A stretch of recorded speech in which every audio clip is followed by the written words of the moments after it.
비즈니스는 오락보다 훨씬 재미있다. 그러나 겉으로는 그렇게 보이지 않는다. 영국 경제학자 월터 베저스의 말입니다.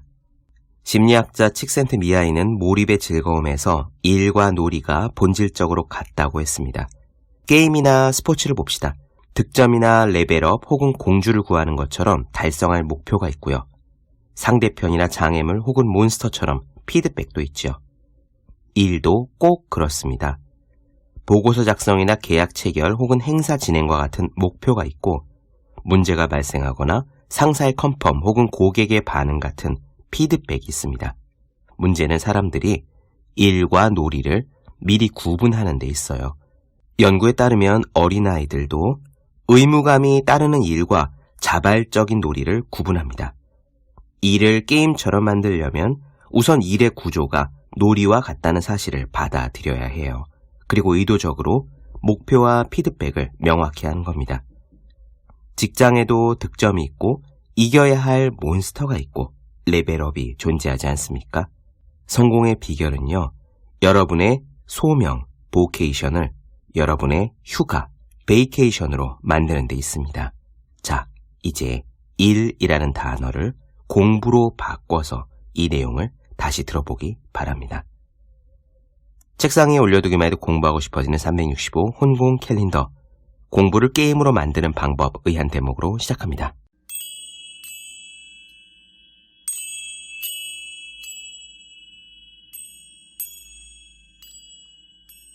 네, 안녕하세요. 본격 공부작업 팟캐스트 서울대는 어떻게 공부하는가, 한재우입니다. 우리는 지금 도마베치 히데토의 뇌과학자가 싫은 기억을 지우는 법 살펴보고 있습니다. 이 책은 싫은 기억을 지우는 법에 대해서 이야기하고 있지만 읽다 보면은 부정적인 생각을 제거하는 방법으로도 읽힙니다. 싫은 기억은 부정적인 생각의 하나지요. 과거에 당했던 창피, 실패했던 기억, 시험 때 긴장해서 망쳤던 트라우마, 그런 싫은 기억을 자꾸 반복하여 되새기다 보면 곧 부정적인 생각을 가진 사람이 됩니다. 나는 그런 걸 잘 못해 하는 식으로 말이에요. 따라서 싫은 생각을 컨트롤할 수 있으면 곧 부정적인 마인드를 없애는데 도움이 되겠구나 하는 생각이 들더라고요. 예전에 나누어드린 앤서니 라빈스의 글이 있었습니다. 내 안에 잠든 거인을 깨워라, 그리고 무한 능력이었죠. 거기서 앤서니 라빈스가 이런 식으로 말한 적이 있거든요. 어떤 확신이라는 거는 여러 가지 기억들이 뒷받침하는 거라고요. 예컨대 나는 매력적인 사람이다 라는 확신이 있는 여성분은요, 이런 기억들, 자기를 쫓아다닌 남자들이 많았다든지, 소개팅만 나가면 성공을 했다든지, 어떤 모임에 나가면 늘 눈길을 끈다든지 하는 그런 여러 가지 기억들이 있습니다. 이런 기억이 많고 탄탄할수록 확신이 강한 거다라고 앤서니가 이야기했더랬어요. 그렇다면 오늘 나누어 드리는 설명으로 싫은 기억, 부정적인 기억을 제거하고요. 기분 좋고 보탬이 되는 기억을 갖는 습관을 들이면 그것만으로도 우리는 더 긍정적인 사람이 될 수 있겠다는 생각을 합니다. 지난 시간까지는 일종의 배경 지식을 말씀드렸습니다. 첫째, 기억은 측두엽에 저장되는 거다. 둘째, 기억을 측두엽에 집어넣고 또 측두엽으로부터 끄집어내는 것은 해마가 하는 일이다. 셋째, 해마가 기억을 불러올 때 편도체가 옆에서 그 기억의 크기를 증폭시킬 것인지 줄일 것인지를 관여한다. 넷째, 해마와 편도체가 기억을 끄집어내 오는 일을 반복하다 보면 그래서 어떤 패턴이 생기면 추상적인 사고를 담당하는 전두전야와 함께 어떤 규칙성이 생긴다 였습니다. 오늘은 짧게 두 가지 이야기만 말씀드릴 거예요. 그렇다면 싫은 기억, 끔찍한 기억을 어떻게 없애느냐 하는 거죠. 실용적인 부분입니다. 첫 번째는 그것에 익숙해져라입니다. 우리가 흔히 쓰는 방법이에요. 왜 초등학교 때 긴 줄넘기를 처음 할 때 발에 걸리는 게 무서워서 덜덜 떨며 못 들어가는 친구들이 있습니다. 사실 제가 그런 사람들 중 하나였는데요. 그걸 극복하는 방법은 간단하죠. 연습입니다. 익숙해지는 거예요. 긴 줄넘기를 자꾸 반복하면 그것이 위험하지 않다는 새로운 정보가 해마를 통해서 측두엽에 또 들어갑니다. 그러면 다음부터는 긴 줄넘기를 봐도 편도체에서 별로 비명을 질러대지 않아요. 두 번째는 보다 상위의 뇌체계를 이용하라는 겁니다. 뇌과학에서 아주 기초적인 사실이지만 우리 뇌는 계층성이 있습니다. 포유류, 파충류 혹은 그 이전부터 있었던 뇌가 있고요. 고등생물이 되면서 새롭게 진화한 새로운 뇌 부분이 있습니다. 인간은 이성적인 판단, 추상적인 사고를 하는 뇌 부분이 있는 거죠. 그런데 이 계층성으로 인해서 상위의 뇌가 하위의 뇌에 지휘를 할 수 있다고 합니다. 저는 이 부분이 철학, 인문학, 그리고 종교의 가르침들이 직접적으로 적용이 되는 분야군 하는 생각을 했어요. 예컨대 제가 곧 중요한 발표를 앞두고 떨리고 있다고 해봅시다. 원리는 이래요. 측두엽에 발표와 관련된 과거의 기억이 있을 겁니다. 많은 사람들 앞에서 당황했던 기억이나 윗사람에게 야단을 맞은 기억일 수도 있겠지요. 그 기억을 꺼내올 때 편도체에서 볼륨을 키웁니다. 그럼 두려움이 커져요. 이 두려움은 시상하부에 영향을 줘서 자율신경계가 영향을 받습니다. 그 영향 때문에 호흡이 가빠지고 배가 아프고 땀이 나는 거예요. 그런데 이 해마, 편도체, 시상하부 등은 계층이 낮은 오래된 뇌입니다. 보다 상위의 뇌, 추상적인 사고가 가능한 전두전야가 거기에 개입을 해서 해석을 해요. 실패해도 괜찮아. 배운다고 생각하자. 서렌더. 어떤 경험이 오던 간에 다 받아들이기로 했잖아. 이런 식으로 탁 마음을 내려놓으면 마음이 급 편안해집니다. 삶의 지혜를 적용하는 순간에 대한 뇌과학적인 설명이라고 볼 수 있겠습니다. 오늘 내용이 짧지만 좀 어려워서요. 사전 설명이 길었습니다. 그럼 이야기 바로 시작할게요.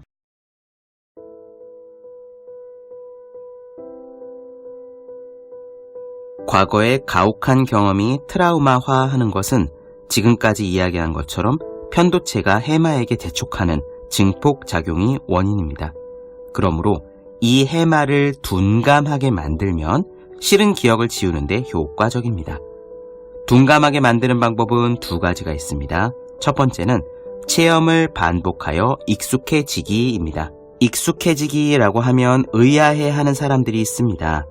익숙해지지 않기 때문에 싫은 기억이 되살아나는 것 아닌가? 라고요. 당연합니다. 그래서 좀 더 엄밀하게 말하면 익숙해진다는 것은 그것이 자기 신변에 아무런 위험도 끼치지 않는다는 사실을 체험적으로 반복해서 인지한다는 의미입니다. 저의 지인 중에서 바퀴벌레를 연구하는 미국의 유명 대학 교수가 있습니다. 바퀴벌레의 분비물은 의학적으로 큰 도움이 될 가능성을 갖고 있대요.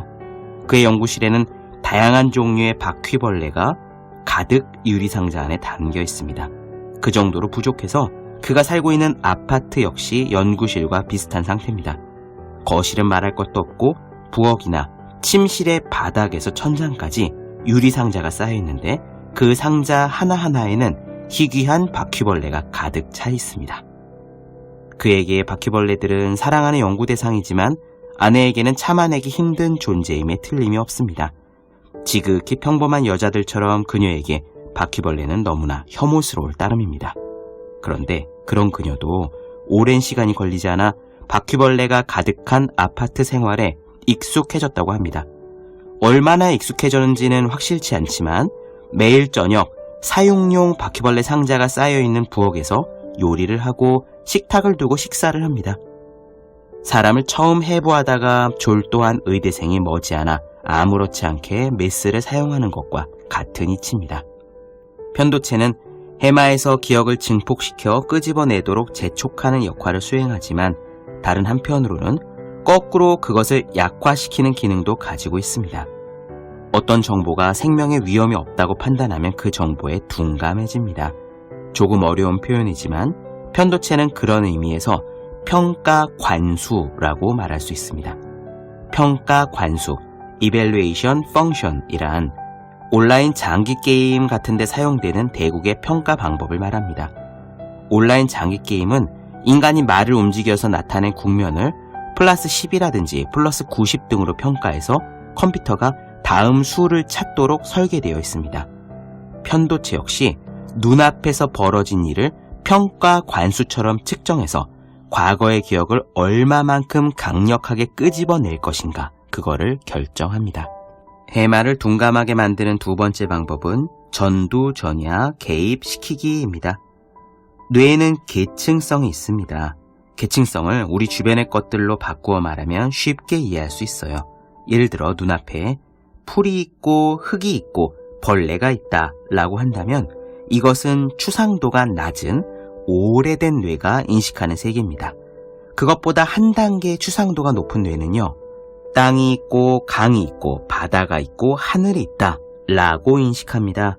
그리고 그것보다 한층 더 추상도가 높은 새로운 뇌는 물질은 분자로 이루어져 있고 지구가 있고 우주가 있다라는 식으로 눈에 보이지 않는 개념을 인식합니다.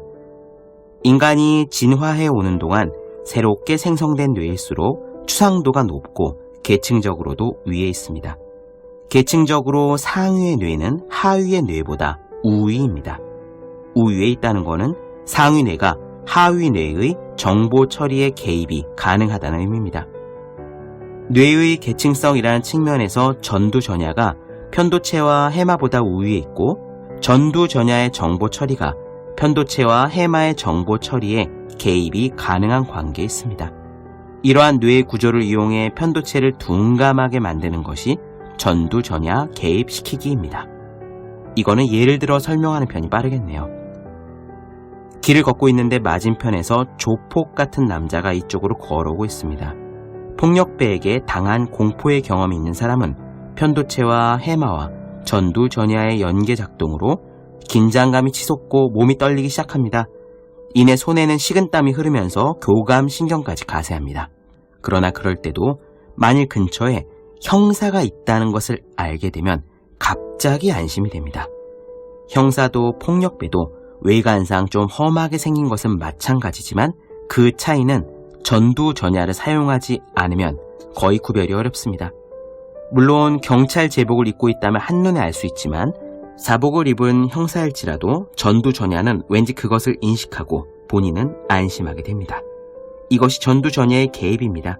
하나 더 예를 들어볼게요. 젊은 여성이 밤길을 걷고 있는데 뒤에서 누군가 다가오는 발소리가 들리면 몹시 두렵습니다.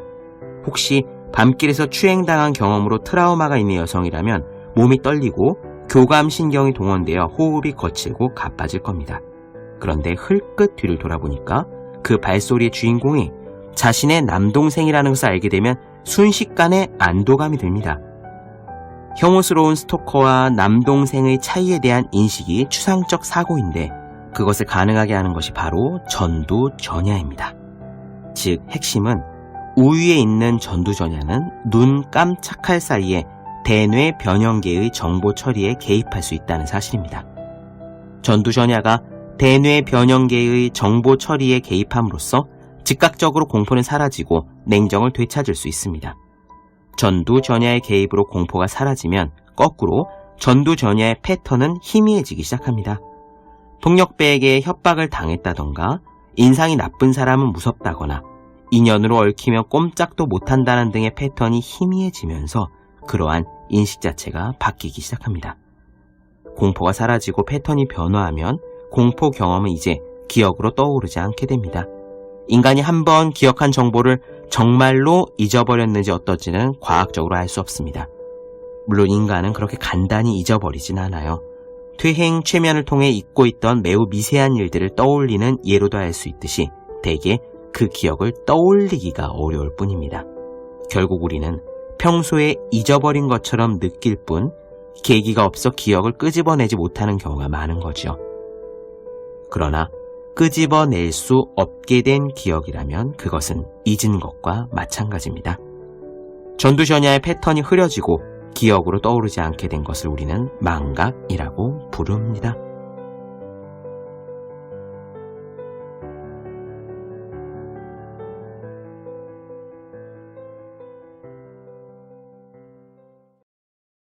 네, 본격 공부작업 팟캐스트 서울대는 어떻게 공부하는가? 도마베치 히데토 뇌과학자가 싫은 기억을 지우는 법 나눠드렸습니다. 더 많은 이야기가 궁금하신 분들, 질문사항 있으신 분들은 제 유튜브 채널 서울대는 어떻게 공부하는가, 네이버 블로그 생의 즐거운 편지, 다음 카카오 브런치 한주의 브런치, 인스타그램에서 해시태그 서울대는 어떻게 공부하는가 검색해 주시면 좋겠습니다. 또 학생, 수험생, 직장인, 취준생 등등 공부하시는 모든 분들을 위해서 어떻게 공부하는 것이 효율적인지 설명한 혼자 하는 공부의 정석, 그리고 책상에 올려두기만 해도 공부하고 싶어지는 365 혼공 캘린더. 아직 읽지 않으셨다면 꼭 한번 읽어보셨으면 좋겠습니다. 분명 도움이 되실 거예요. 그럼 오늘은 여기까지 하겠습니다. 전 다음 시간에 뵐게요. 여러분 모두 열심히 공부하십시오. 저도 열심히 하겠습니다.